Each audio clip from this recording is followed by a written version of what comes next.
तुम्ही तुमच्या पूरला चांगले संस्कार नाही दिले म्हणून पळून गेली ती. आम्ही चांगले संस्कार देते, पण वाईट गोष्टी लेकरं आपोआप शिकते.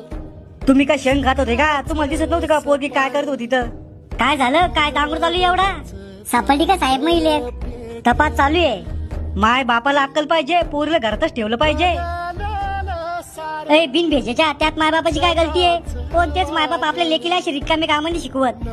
बाहेर शिकायला पाठवायची की गरज आहे का? मग गरज आहे. उद्या जर तू पोरगी किंवा सून डिलिव्हरीला गेली, तू काय म्हणतो महिला डॉक्टर पाहिजे असं? असे जर तुझ्यासारखे विचार असले तर कशा बनून महिला डॉक्टर? शिकवा मग. अजून गेली ना पळून. त्यात तिच्या बापाची काय चूक आहे? स्वतः उपाशी राहून पूर्ण पोटभर खाऊ घातलं, ही चूक आहे त्या बापाची? स्वतः फाटके कपडे घातले, फाटके चपला घातल्या, पण लेकीला काय कमी पडू दिली, ही चूक आहे त्या बापाची? आमचे हे कुठे गेले? अरे पा त्या लवकर, नाही तर घेईन जीवाचं काही करून. हे काय कराल तुम्ही? मला जगाचं नाही मरायचं आहे आता. माझ्या पोरीने मला तोंड दाखवायला जागा नाही ठेवली. चूक ती नाही केली, मग जीव तुम्ही कोण देता? ह्यो समाज आता मला रोज शब्दांना मारन. रोज रोज मेल्यापेक्षा एकदाच मेलेलं बरं. ह्यो समाज देवाला बी नाव ठेवतो. आपण तर माणसं आहे, लोकांचा जास्त विचार नाही करायचा. सर, आणली पोरगी धरून. कुठं होती? पागल दवाखान्यापाशी. तो आहे संगचा पोरग कुठे आहे?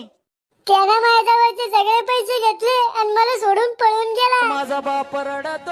बाळा, तुला काही झालं तर नाही ना? नाही. पाय, तो बापाची सगळी इज्जत घालून बी तो आज किती जीव आहे त्या बापाचा. तो आज जाताना एकदा बी विचार नाही केला त्या बापाचा. तुम्हाला 2 दिवसाचं प्रेम दिसतं, पण माय बापाचं एवढ्या वर्षाचं खरं प्रेम नाही दिसत. आपण टेक्नॉलॉजीनं लय पुढे जाऊ राहिलो, पण संस्कृतीनं लय मागे येऊ राहिलो.